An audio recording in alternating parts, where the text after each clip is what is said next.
Hello friends, welcome to our channel Study Addicted. This is a lecture series of Indian polity from M Laxmikant और ये जो एक multiple choice questions test series है जो कि आपको UPSC preliminary examinations as well as other state PSC या other subordinate state examination में जो आपकी जो है हेल्प करेगी. So keep watching. सो फार हमने 11 वीडियोस जो है मल्टीपल चॉइस क्वेश्चन की जिसमें हमने ऑलरेडी 110 क्वेश्चन जो है डिस्कस कर लिए हैं, उनको आप देख लीजिए. और पॉलिटी के मैंने 7 चैप्टर ऑलमोस्ट जो डिस्कस कर लिए हैं, उनको भी जो आप एक बार देख लीजिए क्योंकि उनसे रिलेटेड ये जो है क्वेश्चन मैंने जो है फ्रेम किए हुए हैं और प्रीवियस एग्जामिनेशन में जो क्वेश्चन आए हुए थे उनको भी मैंने जो इसमें जो लिया हुआ है. देखिए फर्स्ट क्वेश्चन आप यहाँ पर देख सकते हैं. विच ऑफ दी, यहाँ पर which of the following are incident in the preamble to the constitution of India. तो कौन में इसमें ये पूछा गया कि कौन कौन सी चीजें जो है परमिएबल इंसिडेंट है, परमिएबल में आपको वो चीजें मिलेगी. तो फर्स्ट जो स्टेटमेंट हमारे पास हो रहती है equality of status and opportunity. अगर आप परमिएबल जो है पढ़ेंगे, ये आप अपनी स्क्रीन के सामने परमिएबल प्रस्तावना जो हमारे संविधान के जो है देख सकते हैं, ये आपको जो याद ही होनी चाहिए क्योंकि कई बार जो फिल इन द ब्लैंक्स भी परमिएबल से जो है पूछे जाते हैं. तो ये वर्ड्स जो है इस फ्रेम में ही आपको याद होने चाहिए. We the people of India having solemnly resolved to constitute India into a sovereign, socialist, secular and democratic republic and to secure to all its citizens justice, social, economic and political liberty of thought, expression, belief, faith and worship, equality of status and of opportunity, and to promote among them all fraternity, assuring the dignity of the individual and the unity and integrity of the nation. In our Constituent Assembly, this 26th day of November 1949 do hereby adopt, enact and to give ourselves this constitution. देखिए permeable से जो हमें चार चीजों के बारे में basically जो है पता लगता है. सबसे पहले जो source of authority of constitution क्या रहती है, जो पीपल जो लोग हैं जो सिटीजन है भारत के, उनसे जो है हमारा कॉन्स्टिट्यूशन जो है अथॉरिटी जो है विड्रॉ करता है, अथॉरिटी लेता है. उसके बाद nature of state. Nature of state कैसा रहेगा, हमारी कंट्री का सोवरेन रहेगा, यानी कि हमारी कंट्री जो पूरी तरह से आजाद है अपने इंटरनल अफेयर्स में डिसीजन लेने से रिलेटेड. हमारे ऊपर कोई भी एक्सटर्नल कोई पावर रूल नहीं करती है, हमारी ओन जो है गवर्नमेंट रहती है. उसका सोशलिस्ट. सोशलिस्ट का मतलब होता है सोसाइटी के द्वारा जो ओन किए जाते हैं सोर्सेज और पूरी सोसाइटी के अपलिफ्टमेंट के लिए जो है हमारी गवर्नमेंट जो वर्क करती है. सेकुलर. सेकुलर मींस टू से धर्मनिरपेक्षता, और हमारे यहाँ पर जो पॉजिटिव कंसेप्ट सेकुलरिज्म का है that is state, that is government sees all the religion equal और सभी के अपलिफ्टमेंट के लिए जो है इक्वली वर्क करती है. फिर डेमोक्रेटिक. डेमोक्रेटिक तो आप समझ सकते हैं लोकतांत्रिक एक हमारे यहाँ पर जो प्रणाली जो है रहती है. और रिपब्लिक. रिपब्लिक का मतलब होता है कि हमारे यहाँ पर एक इलेक्टेड जो हेड होता है, प्रेसिडेंट जो हमारे जो है हेड होते हैं. कोई भी मोनार्की जो है हमारे यहाँ पर नहीं होती है, कोई भी हेरिडिटरी जो है पोस्ट जो है रूलिंग की हमारी कंट्री में नहीं है. और इसके बाद ये जो ऑब्जेक्टिव्स रहते हैं हमारे कॉन्स्टिट्यूशन जो परमिएबल में दिए गए हैं, justice, liberty, equality and fraternity, these are the objectives. ये उद्देश्य है हमारे संविधान के, इनको इंप्लीमेंट करना. और इसके बाद इसमें ये दिया गया है कि जो हमारी संविधान सभा है इसमें जो हम 26 नवंबर 1949 को जो है इस कॉन्स्टिट्यूशन को अडॉप्ट करते हैं, इनेक्ट करते हैं और अपने आप को जो इस कॉन्स्टिट्यूशन को देते हैं. ये परमिएबल का जो हमारा ये जो मतलब रहता है. देखिए permeable is a part of constitution and एक ही अभी तक इसमें अमेंडमेंट हुई है 42nd कॉन्स्टिट्यूशन अमेंडमेंट 1976 जो है एकमात्र ऐसी अमेंडमेंट है जो इसमें हुई है जिसके द्वारा जो इसमें socialist, secular, integrity words, 3 word जो ये जो है डाले गए हैं. और by the Kesavananda Bharati case and LIC of India case में सुप्रीम कोर्ट ने वर्डिक्ट दी हुई है कि preamble is a part of constitution. लेकिन ध्यान रखना ये जो परमिएबल के जो प्रोविजन है ये इन्फोर्सेबल नहीं है कोर्ट्स के द्वारा. आप जो है किसी भी कोर्ट में जाके जो है इनकी इन्फोर्समेंट की मांग नहीं कर सकते हैं. They are non enforceable and non justifiable in nature. Now अपने क्वेश्चन के ऊपर दोबारा नजर डालते हैं. तो देखिए equality of status and opportunity ये जो परमिएबल में डायरेक्ट मिलती है. फर्स्ट स्टेटमेंट हमारी ठीक हो जाएगी. तो देखिए फर्स्ट स्टेटमेंट तो यहाँ पर जो है सभी इसमें दी गई है. This question is arrange in order. ये जो है क्वेश्चन जो है अरेंज हमने करना है इनको ऑर्डर में. किस ऑर्डर में ये जो है परमिएबल में दिए गए हैं, सारी चीजें आपको मिलेगी, लेकिन किस ऑर्डर में दी गई है. देखिए तो परमिएबल बोलती है we the people of India having solemnly resolved to constitute India into sovereign, social, secular and democratic republic. और सेक्योर का नाम है सबसे पहले आएगा जस्टिस, सोशल, इकोनॉमिक और पॉलिटिकल. सबसे पहले आएगा हमारे पास थर्ड. तो जहां से थर्ड से शुरुआत होती है वहां पर हम चले जाएंगे तो हमारे पास 2 ऑप्शन जो बच जाएंगे. इसमें अरेंज करना है हमने भी किस वर्डिंग में ये जो वर्ड्स जो है हमारे परमिएबल में आते हैं. तो जस्टिस के बाद हमारे पास आता है liberty. Liberty of thought, expression, belief and worship. तो थर्ड के बाद हमारे पास आ जाएगा सेकंड.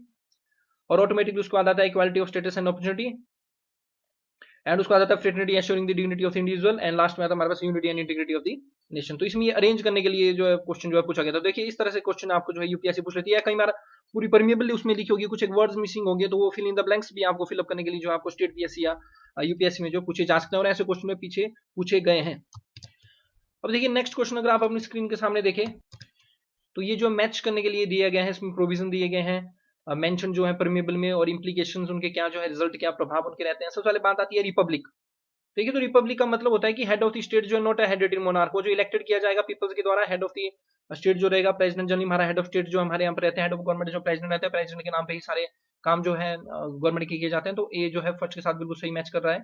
तो जहां पर ए के साथ फर्स्ट है वही ऑप्शन हमारे पास रहेंगे, बाकी एलिमिनेट हो जाएंगे। नेक्स्ट है सेकुलर। तो सेकुलर का देखिए यहाँ पर डायरेक्ट है, state does not recognise any religion as a state religion. बिल्कुल सही बात है, हमारी कंट्री ने किसी भी रिलीजन को, पाकिस्तान ने देखिए मुस्लिम धर्म को अपना स्टेट रिलीजन बनाया हुआ है, लेकिन हमारी कंट्री ने किसी भी रिलीजन को जो है स्टेट रिलीजन नहीं बनाया हुआ है। और government sees all religion as equal and works for the upliftment of all the religion equally. और हमारे यहाँ पर एक जो पॉजिटिव कंसेप्ट जो सेकुलरिज्म का जो है लिया गया। और आप ध्यान रखें, समटाइम्स मीन्स में आपको क्वेश्चन भी पूछा जा सकता है कि what is the difference between the western concept of secularism and the Indian concept of secularism. तो ये आपको पता होना चाहिए, वेस्टर्न में जो है स्टेट कंप्लीटली सेपरेट होती है फ्रॉम द रिलीजन, उनका कोई भी लेना देना रिलीजन से नहीं होता है। तो बी के साथ जो है सेकंड आ जाएगा। तो बी के साथ सेकंड जो है ए ऑप्शन में है, तो ए हमारा इसमें जो करेक्ट हो जाएगा। और डेमोक्रेटिक, डेमोक्रेटिक का मतलब होता है कि गवर्नमेंट जो है अथॉरिटी प्राप्त करती है विल ऑफ द पीपल्स, यानी कि लोग जो है अपने विल से जो वोट देते हैं, अपनी पसंद के लोगों को वोट देते हैं और उनको चुनते हैं। और हमारे यहाँ पर देखिए रिप्रेजेंटेटिव डेमोक्रेसी जो हमारी कंट्री में रहती है, रिप्रेजेंटेटिव डेमोक्रेसी का मतलब है जैसे हमारे एमएलए है या एमपी है, वो हमें रिप्रेजेंट करते हैं आगे संसद या स्टेट लेजिस्लेटिव असेंबली में जाके। डायरेक्ट जो हमारे जो इलेक्शन होते हैं वो सीएम या पीएम के लिए नहीं होते हैं, हमारे रिप्रेजेंटेटिव जाते हैं, फिर वो आपस में जो अपने जो है हेड ऑफ हेड लीडर को जो चुनते हैं। अगर मेंबर्स ऑफ पार्लियामेंट की बात करें तो वो अपने आपस में जो पीएम को चूज करते हैं, और हमारे एमएलए जो है आपस में जो है फिर सीएम को जो चूज करते हैं। और आपने एक अमेंडमेंट बहुत इंपॉर्टेंट ये रहती है 91st कॉन्स्टिट्यूशनल अमेंडमेंट एक्ट 2003, जो 91वां जो संविधान संशोधन था 2003 का। ये बहुत इंपॉर्टेंट है, ये इसलिए इंपॉर्टेंट है क्योंकि जब हमारे एमएलए एमपी जो चुन के जाते हैं तो वो अपने में एक पीएम या सीएम या और उसके बाद जो मिनिस्टर्स को जो है वो जो है बनाते हैं। तो आपको ये पता होना चाहिए कि सीएम और मिनिस्टर्स को इंक्लूड करके टोटल स्ट्रेंथ की जो 15% of the total strength of the house जो होनी चाहिए। मान लीजिए कि अगर मान लीजिए कि किसी स्टेट की जो है लेजिस्लेटिव असेंबली की स्ट्रेंथ जो है 60 है, तो 50% की कैप्स जो है इसने जो है डाली हुई है। तो ये जो 9 के आसपास जो यहाँ पर आ जाएगा, लेकिन इसमें भी एक संविधान में ये प्रोविजन डाला गया है कि मिनिमम स्ट्रेंथ जो है मिनिस्टर्स इंक्लूडिंग सीएम की जो है 12 होनी चाहिए। ये भी आपको पता होना चाहिए। तो अगर 9 आ रही है तो 12 तो मिनिमम तो जो है होंगे ही होंगे। अगर मान लीजिए किसी स्टेट की 90 है और 90 का अगर आप जो है 0.19 का अगर आप 15% निकालें तो ये जो है 13.5 के आसपास आ जाएगा, यानी 14 मिनिस्टर्स हमारे रहेंगे, एक सीएम रहेगा प्लस 13 मिनिस्टर्स यहाँ पर रहेंगे। तो यही फॉर्मूला जो हमारे सेंटर में भी लागू होता है। और एक बात आप ध्यान रखें, दिल्ली और पुडुचेरी में सिर्फ और सिर्फ ये स्ट्रेंथ 10% है, यानी कि सीएम और मिनिस्टर्स को इंक्लूड करके टोटल स्ट्रेंथ जो रहेगी काउंसिल ऑफ मिनिस्टर्स की, वो जो है 10% of the total strength of the house जो है रहेगी। और ये जो 91st कॉन्स्टिट्यूशन अमेंडमेंट एक्ट है 2003 का, इसने एक और प्रोविजन ये डाला। पहले ऐसा होता था कि अगर 1/3 जो है पार्टी के मेंबर जो स्प्लिट करने के फेवर में वोट करते थे और वो स्प्लिट करके किसी और पॉलिटिकल पार्टी को ज्वाइन कर लेते थे, तो उनके ऊपर एंटी डिफेक्शन लॉ नहीं लगाया जाता था, उनकी जो है रिस्पेक्टिव हाउस या स्टेट लेजिस्लेटिव की मेंबरशिप कैंसिल नहीं होती थी। लेकिन 91st कॉन्स्टिट्यूशन अमेंडमेंट 2003 ने इस प्रोविजन को डिलीट कर दिया है। अब जो है अगर कोई स्प्लिट करते हैं तो उनके ऊपर एंटी डिफेक्शन लॉ लगेगा और उनकी रिस्पेक्टिव हाउस या स्टेट लेजिस्लेटिव की जो मेंबरशिप जो कैंसिल हो जाएगी। मर्जर का ही अब सो फार कंसेप्ट है, अगर 2/3 जो है किसी पॉलिटिकल पार्टी के मेंबर्स जो है वोट करते हैं इन फेवर की हमने जो मर्ज करना है किसी अदर पॉलिटिकल पार्टी के साथ, तब एंटी डिफेक्शन लॉ नहीं लगेगा। नेक्स्ट क्वेश्चन हमारे पास रहता है, देखिए एनडीए 2012 में ये क्वेश्चन पूछा गया है, द वर्ड सोशलिस्ट, जो वर्ड सोशलिस्ट जो हमारी परमिबल में है of the constitution of India read with, तो किस आर्टिकल के साथ जो है इसको जो है रीड किया जाता है। तो देखिए वर्ड सोशलिस्ट जो हमारे again 42nd constitution amendment act 1976 के द्वारा ये एडिट किया गया, और इस 42nd कॉन्स्टिट्यूशन अमेंडमेंट 1976 को मिनी कॉन्स्टिट्यूशन भी जो है बोला जाता है, क्योंकि बहुत सारे प्रोविजन इसने कॉन्स्टिट्यूशन में डाले थे। तो ये जो सोशलिस्ट ये जो वर्ड है, ये जो है आपके आर्टिकल 23 जो रहता है उसके साथ ये जो है रीड किया जाता है। अगर आर्टिकल 23 फंडामेंटल राइट्स का पढ़े तो इसमें ये बोला जाता है prohibition of human trafficking. Human trafficking की इसमें जो प्रोविजन की गई है, फोर्स लेबर बेगार, तो किसी प्रकार की फोर्स लेबर बेगार आप नहीं करा सकते। तो ये जो वर्ड जो सोशलिस्ट है ये जो है इंसर्ट किया गया था to provide a decent life to the citizens, पूरी सोसाइटी को एक अच्छी लाइफ प्रोवाइड करने के लिए, वर्क प्रोवाइड करने के लिए, एक इनेबल एनवायरमेंट वर्किंग का प्रोवाइड करने के लिए सोशलिस्ट वर्क जो है डाला गया था। सोशलिज्म का जनरली मतलब होता है कि जो सोसाइटी के जो सोर्स हैं उनको जो है पूरी पूरी सोसाइटी एज अ होल जो है होल करती है, पूरी सोसाइटी का जो हक होता है उन सोर्सेज के ऊपर, जो कि सोर्सेज जो है हमें जो है हमारे नेचर में मिलते हैं। तो ये जो सोशलिस्ट का जनरली मतलब होता है, और ये एक डिसेंट लाइफ जो है सिटीजन को प्रोवाइड करने के लिए जो इस वर्ड को जो है ऐड किया गया है। तो ये जो आर्टिकल 23 के साथ जो है इसको जो रीड किया जाता है। ये यहाँ पर इससे रिलेटेड आप थोड़ी सी एक्सप्लेनेशन पढ़ सकते हैं। देखिए ट्रैफिकिंग जो रहती है ह्यूमन बींग्स की, एंड बेगार जो रहती है, बेगार होता है किसी से बिना पैसे से वर्क कराना, and other forms of force labour, किसी प्रकार के उनसे जबरदस्ती काम कराना जो प्रोहिबिटेड है, इसके पूरी तरह से पाबंदी है। और अगर इसकी कोई जो है अवहेलना करता है इस प्रोविजन की, तो ये जो ऑफेंस रहता है पुनिशबल इन अकॉर्डेंस विद लॉ, तो कानून के समक्ष ये जो है पुनिशबल एक ऑफेंस है। और ये टर्म सोशलिस्ट है, ये 42nd कंस्टिट्यूशन अमेंडमेंट एक्ट के द्वारा जो है ऐड की गई थी, एंड इसने जो असर्ट किया था कि गवर्नमेंट जो है मस्ट अडॉप्ट करेगी socialist policy to ensure decent life for all citizens, यानी कि पूरी सोसाइटी को एज अ होल देखते हुए जो गवर्नमेंट जो है डिसीजन लेगी, पॉलिसीज अडॉप्ट करेगी। दस हम बोल सकते हैं कि ये जो सोशलिस्ट ये जो वर्ड है परमेबल का, ये जो रीड किया जाता है with article 23 of the constitution. तो एक फैक्चुअल क्वेश्चन है, इसको आप रिमाइंड करके रखें। नेक्स्ट क्वेश्चन अगेन काफी इजी है, इसमें पूछा गया कि the permeable is useful in constitutional interpretation because, तो परमेबल जो है क्यों यूजफुल है कॉन्स्टिट्यूशनल इंटरप्रिटेशन में। देखिए इसमें फर्स्ट ऑप्शन दी गई यूजेस वैल्यू लोडेड वर्ड्स, इसमें कोई वैल्यू लोडेड वर्ड ऐसे नहीं है। ये तो source of power and limitation, ना ही परमिएबल जो है सोर्स ऑफ पावर है, ना ही लिमिटेशन है, क्योंकि परमिएबल के जो प्रोविजन है वो इन्फोर्सेबल है ही नहीं कोर्ट्स के द्वारा, वो नॉन जस्टिफिकेबल है। Gives an exhaustive list of basic feature of the constitution, ऐसा भी नहीं है कि बिल्कुल मतलब जो एग्जॉस्टिव होता है संपूर्ण या व्यापक, यानी कि संपूर्ण list of basic feature of the constitution permeable में नहीं की है। जैसे मान लीजिए हमारा जुडिशियल रिव्यू है, हमारे आर्टिकल 20 और 21 में जो फंडामेंटल राइट्स हैं, they are also basic feature of the constitution.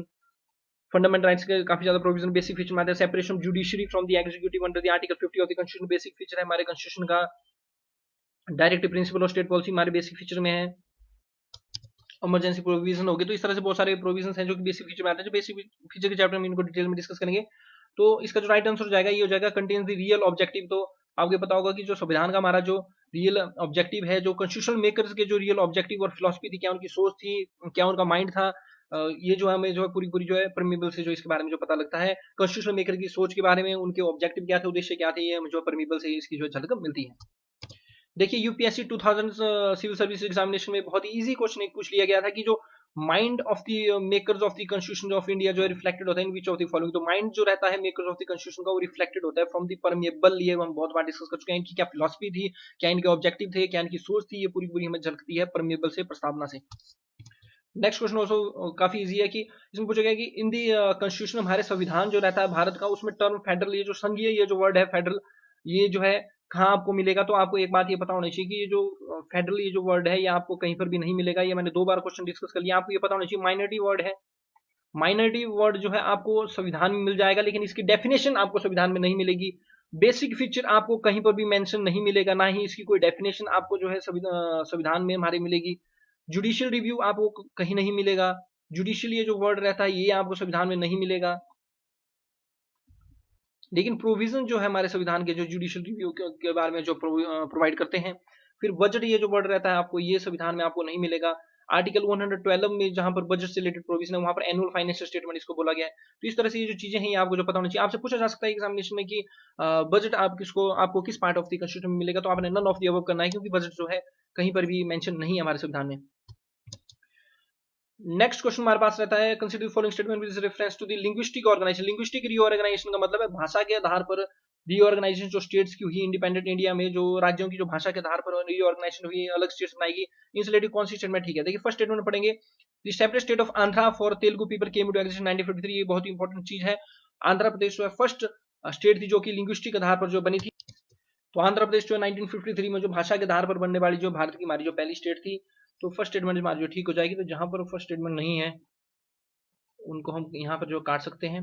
Next statement रहती है कि इसमें बोला गया कि जो हमारे जो जवाहरलाल नेहरू जी थे, वो जो है फेवर में थे of the movement for linguistic reorganisation. भाषा के आधार पर मतलब नई स्टेटों का गठन करना, उनकी रीऑर्गेनाइजेशन का, इसके फेवर में जो है जवाहरलाल नेहरू जी थे। दैट केम अपनी वेक ऑफ द सक्सेस होती आंध्रा मूवमेंट। देखिए मैं आपको एक चीज बताना चाहूंगा, हमारी स्वतंत्रता के बाद जितने भी हमारे मैक्सिमम जो मेन जो इमिनेंट जो लीडर थे, फेमस लीडर्स थे, वो सब के सब जो है लिंग्विस्टिक आधार पर स्टेटों का गठन करने के जो है खिलाफ थे। मैक्सिमम लीडर जो है इसके खिलाफ थे। और जवाहरलाल नेहरू एक कॉमन सेंस है, ये जो पीएम थे, ये यूनिटी के लिए वर्क करेंगे हमारी कंट्री के, तो ये जो है लिंग्विस्टिक आधार पर स्टेट्स की बनने के फेवर में नहीं थे। तो सेकंड स्टेटमेंट गलत हो जाएगी, तो इसमें राइट आंसर हो जाएगा A, first one is correct. Next question आप अपनी स्क्रीन के सामने देख सकते हैं, ये जो हमने चैप्टर 5 जो रहता है इंडियन पॉलिटी का, जो कि हमने ऑलरेडी डिस्कस किया हुआ, उससे ये मैंने क्वेश्चन जो है उठाया हुआ है। देखिए बैकग्राउंड के ऊपर मैं थोड़ी सी आपको जो याद कराना चाहता हूँ। देखिए सबको हम सबको पता है कि हमारा देश जो है 1947 में जो आजाद हुआ, तो जो यूनियन प्रोविंशियल जो कमेटी थी, वो सरदार वल्लभ भाई पटेल जी के द्वारा जो है हेड की गई। और सरदार वल्लभ भाई पटेल जी के सामने एक बहुत ही टफ टास्क था कि ये जो 552 ये जो प्रिंसली स्टेट्स हैं इनको भारत के साथ जो इंटीग्रेट करना। इनमें से देखिए 549 ने एक्सेप्ट कर लिया भारत के साथ मिलना, और 3 प्रिंसली स्टेट्स रह गई, हैदराबाद, कश्मीर एंड जूनागढ़, जिन्होंने जो है एक्सेप्ट नहीं किया भारत के साथ जो मिलना, इन्होंने रिफ्यूज कर दिया। इसलिए बाद में हैदराबाद को by means of police action, वहां पर हमने एक पुलिस एक्शन जो चलाया और हैदराबाद को जो है अपने भारत में मिलाया। जूनागढ़ को जो हमने वहां पर रेफरेंडम कराया, और कश्मीर में जो हमने इंस्ट्रूमेंट ऑफ सेशन जो है चलाया। और देखिए कश्मीर और कश्मीर को हमने जो है by means of instrument of session के द्वारा जो है इंडिया के साथ जो इंटीग्रेट किया। हमारे सरदार वल्लभ भाई पटेल जी ने इसमें काफी बड़ी भूमिका निभाई। तो 3 ये प्रिंसली स्टेट्स ही, हैदराबाद आपने ध्यान रखना by means of police action जो है इंडिया के साथ जो इंटीग्रेट हुए हैं, Junagadh by referendum, and Kashmir by instrument of session. तो ये जो जूनागढ़ है इससे रिलेटेड अभी रिसेंटली पाकिस्तान की स्टेटमेंट आई थी, और पाकिस्तान ने क्लेम किया गया है कि जूनागढ़ जो है पार्ट रहता है पाकिस्तान का। काफी जो है बेतुकी सी स्टेटमेंट थी, क्योंकि ये आप जूनागढ़ देख सकते हैं, ये गुजरात ये जो है रीजन में ये प्रिंसली स्टेट रहती है, और यहाँ पर मेजोरिटी ऑफ द पॉपुलेशन जो हमारी जो हिंदूज की है। और किस बेस पे उन्होंने इसको क्लेम किया, इसके बारे में जो बोलना मुश्किल है, लेकिन इसमें यह था कि जिसमें हमारी कंट्री आज़ाद हुई तो यहाँ के जो राजा थे वो एक मुस्लिम जो है प्रिंस थे, जो कि इसको जो है पाकिस्तान के साथ मिलाना चाहते थे, लेकिन यहाँ पर रेफरेंडम कराने के बाद जो है हमारी कंट्री में इसको जो मिला दिया गया। बाकी कश्मीर और हैदराबाद के बारे में आपको पता ही है, कश्मीर J&K में है, J&K यूटी में है, और जो हमारा हैदराबाद है वो जो तेलंगाना की जो कैपिटल है। इसके बाद क्या होता है कि 1950 में, देखिए ये आपको क्रोनोलॉजी थोड़ी सी याद रखनी चाहिए। 1950 में क्या होता है कि जो स्टेट जो रहती हैं उनकी 4 फोल्ड क्लासिफिकेशन जो कर दी जाती है। इसमें A category state, B state, C state और डी स्टेट्स जो है बना दी जाती हैं। जो ए कैटेगरी जो स्टेट होती हैं वो रिस्पेक्टिव गवर्नर्स के द्वारा जो है हेड की जाएगी। बी कैटेगरी स्टेट में जो हमने जो प्रिंसली स्टेट्स को रखा, जो हेड जो थे प्रिंसली स्टेट्स के, जो प्रिंसेस थे, जो राज प्रमुख थे, उनके द्वारा जो बी कैटेगरी स्टेट को जो है हेड किया गया। सी कैटेगरी स्टेट को जो है कमिश्नर्स के द्वारा जनरली हेड किया गया, और डी कैटेगरी को जनरली लेफ्टिनेंट गवर्नर्स के द्वारा। सी और डी के जो मेन हेड थे वो हमारे जो कमिश्नर थे। तो इस तरह से 1950 में जो क्लासिफिकेशन हुई, उसके बाद जो धार कमीशन और Fazal Ali commission for the reorganisation of states जो हमारी कंट्री में आए, और उसके बाद जो है 1956 में जो है हमारी कंट्री में जो है 14 स्टेट्स होगी। ये इस बात का हम ध्यान रखना, 1956 में हमारी कंट्री में जो है 14 स्टेट्स जो है बना दी गई, और 6 जो है उसमें जो यूनियन टेरिटरी जो थी, और हमारी हिमाचल भी जो है उसमें यूनियन टेरिटरी थी। और 1956 के बाद जो है स्टेट्स बनना जो शुरू होती है, सबसे पहले आपने इसमें क्रोनोलॉजी में याद रखना 1960 में। 1960 में जो है बॉम्बई जो स्टेट्स थी इसको बाइफिगरेट किया गया, और इससे जो है गुजरात और महाराष्ट्र को जो है बनाया गया। गुजरात और महाराष्ट्र को इसके द्वारा जो बनाया गया। महाराष्ट्र जो जहां पर मराठी स्पीकिंग जो लोग थे, और गुजरात जहां पर गुजराती स्पीकिंग लोग थे। तो ये जो है 1960 में ये जो हुआ, इसमें बॉम्बई का जो है महाराष्ट्र बदल दिया गया, और नई स्टेट यहाँ से निकल के आई, वो आई हमारे पास गुजरात। ये जो 15 स्टेट जो हमारी जो है बनी, गुजरात जो 15 स्टेट जो 1960 में जो बनी थी। उसके बाद हमारे पास कंसेप्ट आता है दादर एंड नगर हवेली का।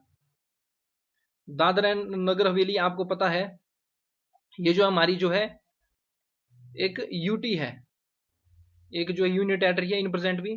तो देखिए दादर एंड नगर हवेली को जो है हमारे जो है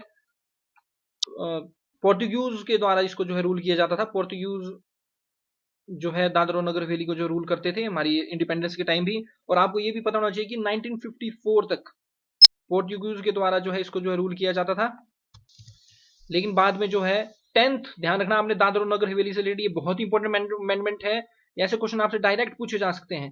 10th कॉन्स्टिट्यूशनल अमेंडमेंट एक्ट जो है 1961 में हुई। हमने जो है दादर नगर हवेली गोवा वगैरह जो है पोर्टुगीज से आजाद कराया। नेवी ने हमारा बहुत इंपॉर्टेंट रोल इसमें प्ले किया। तो 1961 में by the 10th constitutional amendment act जो 1961 में हुई, इसके द्वारा दादर एंड नगर हवेली को जो है यूटी जो है इंडिया की बनाया गया। आज भी ये जो है यूटी है। तो ध्यान रखना 10th कॉन्स्टिट्यूशनल अमेंडमेंट एक्ट 1961 ये जो है दादर एंड नगर हवेली से रिलेटेड है। अब जब 1961 दौर की हम जो बात कर रहे हैं, इसके बाद हम जो है दादर नगर हवेली, दादर नगर हवेली से रिलेटेड आपने जो है 10th कॉन्स्टिट्यूशनल अमेंडमेंट 1961 जो है जरूर याद रखने, उसके द्वारा उसको यूटी बनाया गया। इसके बाद हमारे पास नेक्स्ट कंसेप्ट आता है गोवा, दमन एंड दीव। अब इनको भी जो है हमने जो है पोर्टुगीज से जो है आजाद करा दिया था 1961 में बाय पुलिस एक्शन। ओके, तो इन दोनों को पहले जो है 12th कॉन्स्टिट्यूशनल अमेंडमेंट एक्ट होती है 1961 की, और गोवा और दमन एंड दीव को जो है यूनियन टेरिटरी जो दोनों को जो बना दिया जाता है। लेकिन बाद में क्या होता है कि गोवा को जो है 1987 में जो है स्टेटहुड दे दी जाती है। वेरी इंपॉर्टेंट डेट, गोवा को 1987 में स्टेटहुड पूर्ण राज्य का दर्जा दे दिया जाता है। और 12th कॉन्स्टिट्यूशन अमेंडमेंट एक्ट 1961 से आज भी जो है दमन एंड दीव जो है एक यूटी है। तो ये क्वेश्चन कंफ्यूजन में आपसे पूछे जा सकते हैं। और ध्यान रखना, दादर एंड नगर हवेली से related 10th constitution amendment act है 1961 और दमन एंड दीव से जो है 12th कॉन्स्टिट्यूशन अमेंडमेंट एक्ट है 1961 की। अब नेक्स्ट हम डिस्कस करते हैं पुडुचेरी के बारे में, जिसको पौंडीचेरी भी जो पहले बोला जाता था। देखिए पुडुचेरी की देखिए 4 टेरिटरीज आपको मिलेंगी। एक एरिया इसका रहता है यानम, यानम मिलेगा आपको इसका आंध्र प्रदेश में। तो फर्स्ट डिस्ट्रिक्ट जो हमने पुडुचेरी की डिस्कस की दैट इज यानम, ये मिलेगी आपको आंध्र प्रदेश में। देखिए यूपीएससी आपसे एक बहुत ही सिंपल क्वेश्चन पूछ लेगी, मैच दी फॉलोइंग कीजिए, उसमें यानम दिया गया होगा, कार्यकाल दिया होगा और माहे दिया होगा भी कौन सी स्टेट में है। तो आपको ये पता होना चाहिए कि जो यानम है, जो कि पुडुचेरी की टेरिटरी है, ये जो है हमारी आंध्र प्रदेश में, this is a region of Andhra Pradesh. तो ये मिलेगा आपको आंध्र प्रदेश में। फिर इसके नीचे दो इसकी और डिस्ट्रिक्ट आएंगी, पुडुचेरी एंड कारिकाल। तो पुडुचेरी एंड कारिकाल डिस्ट्रिक्ट इसकी रहेगी तमिलनाडु में। और फोर्थ जो इसकी डिस्ट्रिक्ट रहती है माहे, माहे आपको मिलेगी केरला में। तो इनको आप जरूर याद रखिए। यानम जो इसकी जो टेरिटरी है, डिस्ट्रिक्ट है पुडुचेरी की, ये आंध्र प्रदेश में है, पुडुचेरी और कारिकाल तमिलनाडु में है, और माहे जो आपकी जो है केरला में। इनको प्लीज आप मेमोराइज कीजिए। और ये जो टेरिटरी है ये पहले जो है फ्रेंच के द्वारा जो है एडमिनिस्ट्रेट की जाती थी, फ्रेंच के कंट्रोल में थी 1954 तक। पुडुचेरी जो थी हमारी 1954 तक ये फ्रेंच के अंडर रही। 1954 में जो फ्रेंच अथॉरिटीज ने, फ्रेंच गवर्नमेंट ने इसको जो इंडिया को जो हैंडेड ओवर कर दिया और इंडिया की एक ये एक्वायर्ड टेरिटरी जो ये बन गई। और बाद में बहुत इंपॉर्टेंट अमेंडमेंट में डिस्कस करने जा रहा हूँ, 14th कॉन्स्टिट्यूशन अमेंडमेंट एक्ट, 14वीं जो 14th जो कॉन्स्टिट्यूशन अमेंडमेंट एक्ट होती है 1962 में, उसके द्वारा पुडुचेरी को यूनियन टेरिटरी जो है इंडिया की बना दिया जाता है। तो ध्यान रखना आपने, दादर एंड नगर हवेली से रिलेटेड जो है 10th कॉन्स्टिट्यूशन अमेंडमेंट एक्ट है 1961 की, दमन एंड दीव से रिलेटेड हमारी 12th कॉन्स्टिट्यूशन अमेंडमेंट एक्ट है 1961 की, और पुडुचेरी से रिलेटेड हमारी जो है 14th कॉन्स्टिट्यूशन अमेंडमेंट एक्ट है 1962 की। सो फार हमने डिस्कस किया हुआ है कि गुजरात जो है हमारी 15th जो है स्टेट बनी थी 1960 में। उसके बाद हमने दादर एंड नगर हवेली जो कि 10th constitution amendment 1961, Daman and Diu by 12th constitution amendment 1961 and Puducherry by 14th constitution amendment 1962। और इसकी हमने डिस्ट्रिक्ट डिस्कस की पुडुचेरी की, जो कि यानम हमारी आंध्र प्रदेश में है, पुडुचेरी एंड कारिकाल हमारी तमिलनाडु में, और माहे केरला में। इनके बारे में हमने डिस्कस किया। 4 डिस्ट्रिक्ट जो पुडुचेरी की है और पुडुचेरी की यूनियन टेरिटरी है आज भी। इसके बाद हम बात करेंगे नागालैंड। नागालैंड को आपने जरूर याद रखना है। नागालैंड, इनका थोड़ा क्रोनोलॉजी आपको पूरी पूरी याद होनी चाहिए, इसलिए मैं आपको ये जो रिमाइंड करा रहा हूँ। नागालैंड जो है 1963 में, बहुत इंपॉर्टेंट डेट है, नागालैंड 1963 में जो है 16th स्टेट जो है हमारी कंट्री की जो है बनी थी। नागालैंड के बाद हम बात करते हैं, देखिए एक डेट जो, अगर आप एचपी से रिलेटेड किसी भी स्टेट पीएससी की तैयारी कर रहे हैं, 1 नवंबर 1966 की डेट आपने जरूर याद रखनी है। ये वो डेट है, इस दिन जो है पंजाब के जो हिल एरियाज थे वो जो है हमारे हिमाचल प्रदेश को जो है ट्रांसफर किए गए थे। और यही 1966 का वो टाइम था जब जो है पंजाब से जो है आपके हरियाणा को अलग करके जो है, हरियाणा को अलग करके जो है 17th स्टेट बनाया गया था। तो ये एक याद करने के तरीके होते हैं। तो हरियाणा जो है 1966 में जो है 17th स्टेट जो हमारी कंट्री की जो बनी थी। तो देखिए सो फार हमने डिस्कस किया कि 1966 में हरियाणा हमारी जो 17th स्टेट बनी, ये जो है on the recommendation of Shah commission. Shah commission जो है, शाह कमीशन की जो रिपोर्ट थी, इस कमीशन का आपको जो नाम याद होना चाहिए। पूछा जा सकता है भी शाह कमीशन क्यों गठित किया गया था। तो शाह कमीशन ने 1966 में ये रिकमेंडेशन दी कि जो हिंदी स्पीकिंग जो एरियाज हैं उनको हरियाणा बना दीजिए आप, और जो पंजाबी स्पीकिंग एरिया उनको जो पंजाब में ही रहने दीजिए। ओके। और ये शाह कमीशन ही वही कमीशन है जिसने ये भी रिकमेंडेशन दी थी कि जो हिल एरियाज जो है पंजाब के, उनको हिमाचल प्रदेश में जो मिला दिया जाए। अब हिमाचल के आप मैक्सिमम व्यूअर्स होंगे, तो 1971 में आपको पता होगा कि जो हमारा हिमाचल प्रदेश है वो जो है 18th स्टेट जो है हमारी कंट्री की बनी थी 25 जनवरी 1971। 18th स्टेट जो है हिमाचल प्रदेश जो है हमारी कंट्री की जो बनी थी। अब हम चलते हैं 1972। अब यहाँ पर हम थोड़ा सा जो है नॉर्थ ईस्ट की तरफ बढ़ेंगे। 18 स्टेट्स जो है, देखिए सो फार हमने डिस्कस की भी किस तरह से 18 स्टेट्स जो है ये बनी। 1971 में देखिए हमारा जो पॉलिटिकल मैप है हमारी कंट्री का वो दोबारा से मेजर चेंज करता है और 19 स्टेट बनती है। इस तरह से पूछा जैसे 19 स्टेट बनती है हमारी मणिपुर, और 1972 में ही 20 स्टेट बनती है हमारी त्रिपुरा, और अगेन 1972 में ही हमारी जो 21st जो स्टेट बनती है ये बनती है मेघालय। ये जितनी नॉर्थ ईस्ट की जो स्टेट्स हैं इनको आप जो लोकेट जरूर किया कीजिए मैप में। इसके बाद एक बहुत ही इंपॉर्टेंट अमेंडमेंट होती है जिसको हम बोलते हैं 36th कॉन्स्टिट्यूशनल अमेंडमेंट एक्ट 1975, और ये क्वेश्चन पहले भी एचपी लाइट सर्विस मेंस में ये इसके बारे में पूछा जा सका है। तो 36th कॉन्स्टिट्यूशनल अमेंडमेंट 1975 होती है, और इसके बाद हमारी जो है Sikkim, very important state that is Sikkim. Sikkim जो है हमारी कंट्री की 22nd स्टेट जो है इसके द्वारा जो है बनती है। सो फॉर 22 स्टेट्स की क्रिएशन के बारे में डिस्कस कर लिया। इसके बाद आता है हमारे पास 1987 का दौर। तो 1987 में मिजोरम, अरुणाचल प्रदेश और गोवा, ये जो हमारी 23rd, 24th और 25th स्टेट बनी थी। कि गोवा को हम जो रखा, गोवा जो है 25th स्टेट बनी थी, अरुणाचल प्रदेश जो है 24th, एंड मिजोरम जो है हमारी 23rd जो है स्टेट बनी थी हमारी इन 1987। इसके बाद हमारे पास बात आती है 2000 की। इसमें छत्तीसगढ़, उत्तराखंड और झारखंड ये स्टेट बनती है। छत्तीसगढ़ जो है हमारी कंट्री की 26 स्टेट बनती है, उत्तराखंड 27th बनती है, और झारखंड आपने देखना, झारखंड हमारी कंट्री की 20th स्टेट बनती है 2000 में। और अगेन आपको 2014 में याद होगा तेलंगाना जो है बनता है, और तेलंगाना जो है 29 स्टेट बनती है। और इसके बाद रिसेंटली एक बहुत बड़ा जो है इवेंट होता है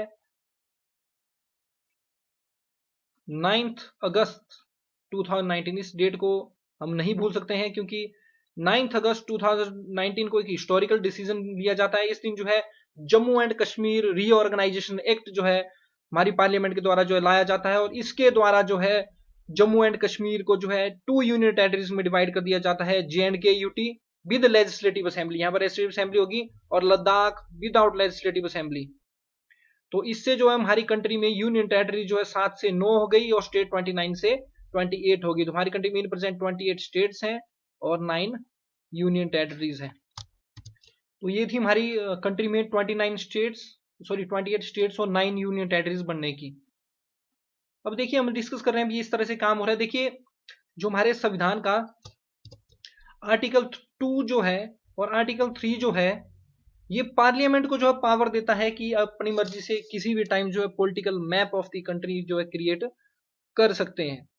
नई स्टेट्स बनाना, दो स्टेट्स को जोड़ना, उनसे एक स्टेट बनाना, किसी स्टेट का नाम चेंज करना, उसकी बाउंड्री अल्टर करना, किसी स्टेट का स्टेटस जो है स्टेट से यूटी चेंज कर देना, ये सारी की सारी पावर जो हमारी पार्लियामेंट के पास दी गई है। और हमारी जो कंट्री है ये जो है इनडेस्ट्रक्टेबल यूनियन जो हमारी कंट्री जो है पूरी की पूरी वो एक इनडेस्ट्रक्टेबल है, लेकिन स्टेट जो है डेस्ट्रक्टिबल है, स्टेट्स को तोड़ा जा सकता है। और टेरिटोरियल इंटीग्रिटी या कंटिन्यूअल एग्जिस्टेंस जो रहती है स्टेट्स की, ये ग्रांटेड नहीं है हमारे कॉन्स्टिट्यूशन के द्वारा। पार्लियामेंट जो है किसी भी टाइम जो हमारे पॉलिटिकल मैप को जो है ड्रॉ कर सकती है। स्टेट से रिलेटेड जो इंपॉर्टेंट जो एक चीज रहती है वो आपने ध्यान में रखना, आर्टिकल 371A, 371 के जो पार्ट्स हैं उनको डिस्कस करें। 371A में जो है स्पेशल प्रोविजन मिलेंगे आपको related to the Nagaland. 371B में मिलेंगे आपको special provision related to Assam. 371C में मिलेंगे आपको special provision related to Manipur. 371D में मिलेंगे आपको special provision related to Andhra Pradesh and Telangana. E में आपको जो है सेंट्रल यूनिवर्सिटी जो है आंध्र प्रदेश की स्टेब्लिशमेंट की, इसमें जो है 371E में जो बात की गई है। 371F में आपको मिलेंगे special provision related to Sikkim. 371G में आपको जो है special provision related to Mizoram, and 371H में जो है आपको मिलेंगे special provision related to the Arunachal Pradesh. 371I में जो है आपको जो है special provision related to the Goa. ये जो स्टेट से रिलेटेड जो कुछ जो स्पेशल प्रोविजंस हैं इनको इन डिटेल जो है हम डिस्कस करते रहेंगे। आई थिंक इनको मैंने डिटेल में डिस्कस कर भी लिया है अपने चैप्टर 5 जो रहता है लक्ष्मीकांत का। तो ये चीजें आपने जरूर याद रखनी है स्टेट से रिलेटेड। और ये जो क्रोनोलॉजी मैंने आपको बताई फ्रॉम 1947 टू 2020 तक, ये जो क्रोनोलॉजी बताई इसको आपने जो है याद करना है। एक दो बार अगर आप इसको जो है डिस्कस करेंगे, रिमाइंड करेंगे, तो ये फॉर एवर आपके माइंड में जो चीज बैठ जाएगी। आई थिंक इतना सब कुछ सुनने के बाद जो आपको काफी ज्यादा याद रह गया होगा। हरियाणा को याद रखना काफी इजी है। 1966 में जो है हमारी ये जो स्टेट बनी थी, तो बी के साथ जो हमने फर्स्ट देखना है कहाँ कहाँ पर है, तो बी के साथ जो है फर्स्ट हमारे दो ही ऑप्शन में, तो दो ऑप्शन हमारे एलिमिनेट हो जाएंगे। गोवा देखिए 1987 में जो है 25th स्टेट जो है हमारी कंट्री की जो बनी थी, तो ए के साथ जो हमारा 4 हो जाएगा, तो ये सिर्फ और सिर्फ डी ऑप्शन में ही है। उसका मेघालय 1972 में जो है बना है हमारा, और Sikkim by the 36th constitution amendment 1975 के द्वारा 1976 में जो है बना हुआ है। कुछ एक इंपॉर्टेंट अमेंडमेंट्स अगेन आपने याद रखनी है। 10th जो कॉन्स्टिट्यूशन अमेंडमेंट एक्ट रही 1961 की, it is related to the Dadra and Nagar Haveli. 12th जो रही constitution amendment 1961, it is related to the Daman and Diu, Goa से रिलेटेड भी है। और बाद में 14th कॉन्स्टिट्यूशन अमेंडमेंट एक्ट रही 1962 की, it is related to Puducherry.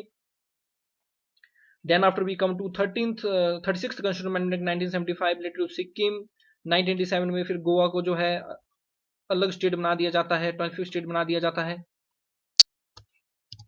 तो ये जो इंपॉर्टेंट अमेंडमेंट्स है इनको जो आपने जो याद रखना है। नेक्स्ट क्वेश्चन आप अपनी स्क्रीन के सामने देख सकते हैं। इस तरह के जनरल क्वेश्चन आते हैं तो हम इनको बड़ा टफ कैटेगरी में रख देते हैं, लेकिन ऐसा कुछ नहीं है, बहुत ही इजी है क्वेश्चन है। इसमें ये बोला गया है कि कॉन्स्टिट्यूशन ऑफ इंडिया, हमारे संविधान ने जो डिवाइडेड किया था स्टेट्स को 4 कैटेगरी में ABCD इन 1950, जिनके बारे में हमने डिस्कस कर लिया हुआ है। तो कौन सी स्टेटमेंट करेक्ट है?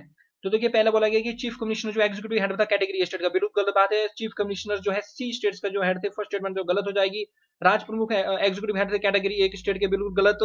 ये जो है कैटेगरी B स्टेट के जो हेड थे। गवर्नर जो है एग्जीक्यूटिव हेड थे कैटेगरी A स्टेट के, राज प्रमुख जो है कैटेगरी हेड थे B स्टेट के, सही बातें होंगी दोनों। चीफ कमिश्नर जो एग्जीक्यूटिव हेड थे कैटेगरी C एंड D के, यहाँ पर D अलग करके लेफ्टिनेंट गवर्नर भी इसमें दिया जा सकता था। तो ये स्टेटमेंट हमारी काफी हद तक जो है ठीक है। लास्ट स्टेटमेंट है the governor was the executive head of category A state में, चीफ कमिश्नर जो है एग्जीक्यूटिव बी, नहीं बिल्कुल गलत बात है। चीफ कमिश्नर जो है सी के साथ रिलेटेड होगा, तो ये स्टेटमेंट हमारी गलत हो जाएगी। तो राइट आंसर इज सी। तो आपने ध्यान रखना 1950 में जो 4 फोल्ड जो अरेंजमेंट जो हमारी स्टेट्स की हुई थी ABCD कैटेगरी में, उसमें ए स्टेट के हेड थे गवर्नर, B स्टेट के जो एग्जीक्यूटिव हेड थे राज प्रमुख या प्रिंसेस, C स्टेट के थे कमिश्नर और D के थे लेफ्टिनेंट गवर्नर, और C कमिश्नर ही कंबाइंड जो इंटीग्रेटेड हेड थे हमारे C और D स्टेट के, लेफ्टिनेंट गवर्नर क्योंकि चीफ कमिश्नर के अंडर ही थे। Next question again tricky but very easy question. According to the constitution of India the right to equality doesn't include. तो देखिए राइट टू इक्वालिटी आपको पहले ये याद होना चाहिए कि फ्रॉम आर्टिकल 14 टू 18 हमें राइट टू इक्वालिटी देखने को मिलता है। आर्टिकल 14 बोलता है इक्वालिटी बिफोर लॉ, 15 बोलता है प्रोहिबिशन ऑफ डिस्क्रिमिनेशन, किसी प्रकार की डिस्क्रिमिनेशन भेदभाव नहीं होगा on base of religion, caste, race, sex, place of birth etcetera. Article 16 बोलता है equality in case of public employment, equality opportunity in case of public employment, मतलब कोई भी पब्लिक एम्प्लॉयमेंट होगी, सरकारी नौकरी है या कोई भी अपॉर्चुनिटी उसमें इक्वालिटी रहेगी। आर्टिकल 17 में रहेगा violation of untouchability, and article 18 में रहेगा हमारे पास वायलेशन ऑफ टाइटल्स। इसमें मिलिट्री टाइटल्स नहीं आते हैं, अगर कोई कर्नल है तो उनके साथ कर्नल का नाम लगाया जाएगा। और आर्टिकल 18 के तहत जो भारत रत्न या पद्म विभूषण वगैरह इसके तहत जो टाइटल्स कैटेगरी में नहीं आते हैं। तो इसमें देखिए इक्वालिटी बिफोर लॉ आर्टिकल 14 में आपको मिलेगा, इक्वालिटी ऑफ अपॉर्चुनिटी 16 में, 17 में वायलेशन ऑफ अनटचेबिलिटी। तो नेचुरली हमारे पास राइट आंसर हो जाएगा बी, एब्सोल्यूट इक्वालिटी। देखिए फंडामेंटल राइट्स हमारे part 3 of the constitution from article 12 to 35 जो हमारे फंडामेंटल राइट्स रहते हैं, और इसमें 6 फंडामेंटल राइट्स हमारे कॉन्स्टिट्यूशन में ग्रांटेड है। फर्स्ट वन है हमारे पास right to equality from article 14 to 18। फिर हमारे पास आता है right to freedom article 19 to 22। Third one रहता है हमारे पास राइट अगेंस्ट एक्सप्लॉइटेशन, शोषण के विरुद्ध अधिकार जो हमारे पास रहते हैं, that is 23 24। Right to freedom of religion, धार्मिक स्वतंत्रता article 25 to 28। Cultural and education right from article 29 to 30। और लास्ट में soul and heart of the constitution article 32, that is right to constitution. These are 6 fundamental rights granted by the constitution of India. That's the end of this video friends. I hope आपको मेरी video जो है पसंद आई होगी।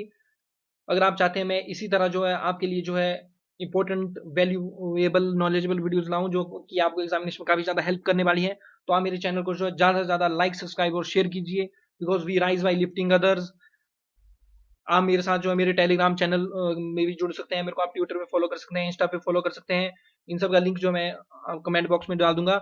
मेरे channel की description में जाके भी जो है आप जो है मेरे को जो वहां से जो फॉलो कर सकते हैं। Thanks very much for watching. जय हिंद, जय भारत।